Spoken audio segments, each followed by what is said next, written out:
नमस्कार भाई और बहनों, मैं डॉक्टर पीयूष स्वागत करता हूं आपका अपने यूट्यूब चैनल फिटनेस में आर्ट्स में। भाई और बहनों, साल दर साल डेंगू के केसेस बढ़ते जा रहे हैं और केसेस में सीवियरिटी बढ़ती जा रही है। साथ ही लोगों को नॉलेज की कमी होने के कारण मरीज सीरियस हो जाते हैं। इसलिए आज की वीडियो में मैं आपसे डेंगू के बारे में बात करूंगा। डेंगी या डेंगू एक वायरल इन्फेक्शन है जो कि एडीज मॉस्किटो के काटने से स्प्रेड होता है ह्यूमंस में। अब मैं बात करता हूं कि आप अपने घर पे कैसे पहचान सकते हैं कि आपको डेंगू है। इसके लिए आपको ध्यान रखना होगा कि अगर आपको फीवर के साथ, बुखार के साथ इनमें से कुछ लक्षण मिल रहे हैं, जैसे कि सर में दर्द, आंखों के पीछे दर्द, आंखों को मूव करने में, आंखों को दबाने में, प्रेशर पड़ने पे अगर आंखों में दर्द हो रहा है, इसके साथ जोड़ों में दर्द है या मसल्स में पेन आपको लग रहा है और आपकी स्किन में रैशेज हो रहे हैं, तो काफी चांसेस हैं कि आपको डेंगू हो सकता है। ऐसे लक्षण आने पर आप पास ही किसी लैब से अपना कंप्लीट ब्लड काउंट सीबीसी करा सकते हैं। साथ ही अगर आपको पूर्णतः लग रहा है कि आपको डेंगू ही है, तो आप अपना NS1 एंटीजन और IgM एंटीबॉडी टेस्ट करा सकते हैं। ये डेंगू प्रोफाइल आप बोल देंगे तो लैब वाला आपके कर देगा। जब आप अपना कंप्लीट ब्लड काउंट कराएंगे या अपना सीबीसी कराएंगे, तो अक्सर डेंगू पेशेंट्स में प्लेटलेट कम मिलती हैं।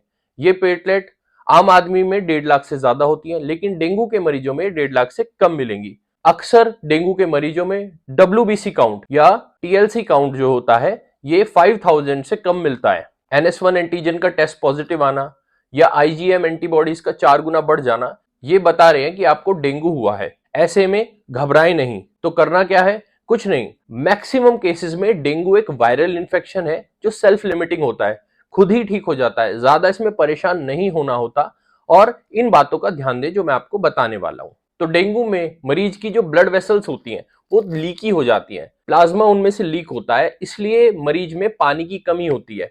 इसलिए अगर आपको डेंगू या डेंगू के लक्षण हैं तो पानी की कमी बिल्कुल मत होने दीजिए। खूब पानी पीना है, खासकर फ्लूइड्स कंज्यूम ज्यादा करने, वो फ्लूइड्स जो इलेक्ट्रोलाइट में रिच हैं, जैसे कोकोनट वाटर।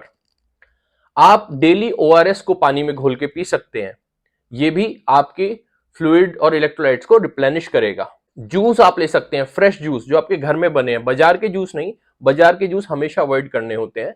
अपने घर के फ्रेश जूस आप ले सकते हैं। क्या नहीं लेना? आपको शुगरी फ्लूइड्स नहीं लेने या ग्लूकोज रिच फ्लूइड्स। पता चला आप ग्लूकोन डी लाके पिए जा रहे हो। शुगर और ग्लूकोज वाले फ्लूइड्स जैसे कि ग्लूकोन डी, इस तरह के फ्लूइड्स डेंगू को और सीवियर कर सकते हैं, खास करके डायबिटिक्स में। दूसरी चीज जो आपको बहुत बहुत ध्यान रखनी है, डेंगू में कभी भी पेन किलर्स नहीं लेने होते, जैसे कि एस्पिरिन, आइबुप्रोफेन, या आप सुनते हैं दवाइयां जो पेन किलर्स आमतौर पर डिस्प्रिन ऐसे लेके खा लेते हैं। ये सब डेंगू में बिल्कुल नहीं खाना होता, क्योंकि ये मेडिसिन गैस्ट्राइटिस कराती हैं और ब्लीडिंग भी करा सकती हैं, इंटरनल ब्लीडिंग। इसलिए कभी भी डेंगू में पेन किलर नहीं लेने।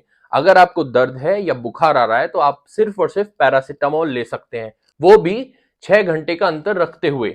ये नहीं कि आपने एक पैरासिटामोल लिया और 3-4 घंटे में फिर से एक ले रहे हैं, नहीं। कम से कम 6 घंटे का गैप हो दो पैरासिटामोल की गोलियों में। तीसरा, मैंने देखा है पेशेंट अक्सर रैशेज को लेके बहुत परेशान हो जाते हैं, क्योंकि डेंगू में पेशेंट की बॉडी पे रैशेज आने शुरू हो जाते हैं रेड कलर के। तो उसमें घबराना नहीं है, ये बहुत ही नॉर्मल फिनोमिना है डेंगू में। आपको सिर्फ और सिर्फ ये ध्यान रखना है कि आपको हर 2-3 दिन में अपना प्लेटलेट्स चेक करते रहना है, अपना सीबीसी रिपीट कराते रहें या प्लेटलेट काउंट कराते रहें।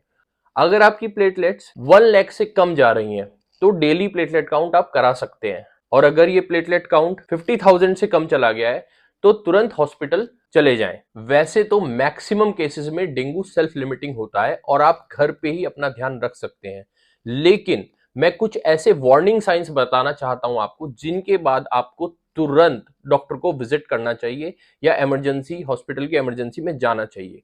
वो वार्निंग साइंस हैं, अगर आपको बहुत तेज पेट में दर्द उठने लगे या आपको लगातार उल्टी आने लगे। तीसरा, अगर आपको बहुत ज्यादा थकावट या बहुत ज्यादा बेचैनी महसूस हो।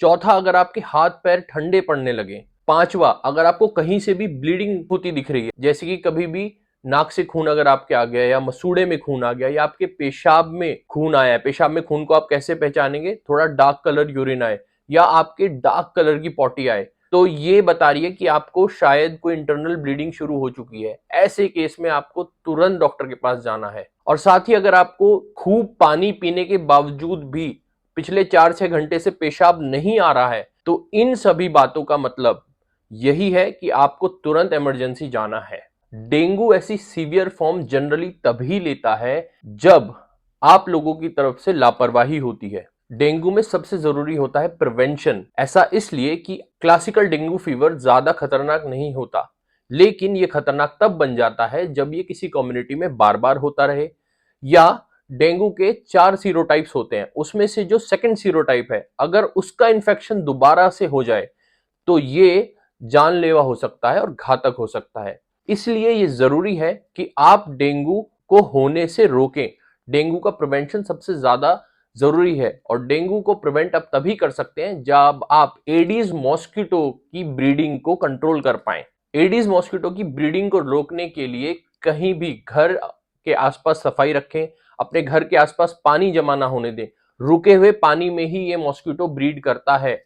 जो बरसात का पानी छत पे रुक जाता है, या कई बार आपके गमले सूखे होते हैं उनमें पानी जमा हो जाता है, या घर के बाहर कोई वेसल रखी है जो बहुत दिन से पानी बदला नहीं गया, घर में पानी का फ्लास्क है जिसमें फूल उग रहे हैं, बहुत दिन से उसका पानी बदला नहीं गया, तो ऐसी गलती ना करें। वो पानी रेगुलरली बदलना चाहिए और कहीं भी जितना हो सके पानी को जमा ना होने दें। इन सभी बातों का ध्यान रखकर आप अपना, अपने परिवार का और अपने आसपास वालों का ध्यान रख सकते हैं और उनको डेंगू से बचा सकते हैं। नमस्कार, धन्यवाद।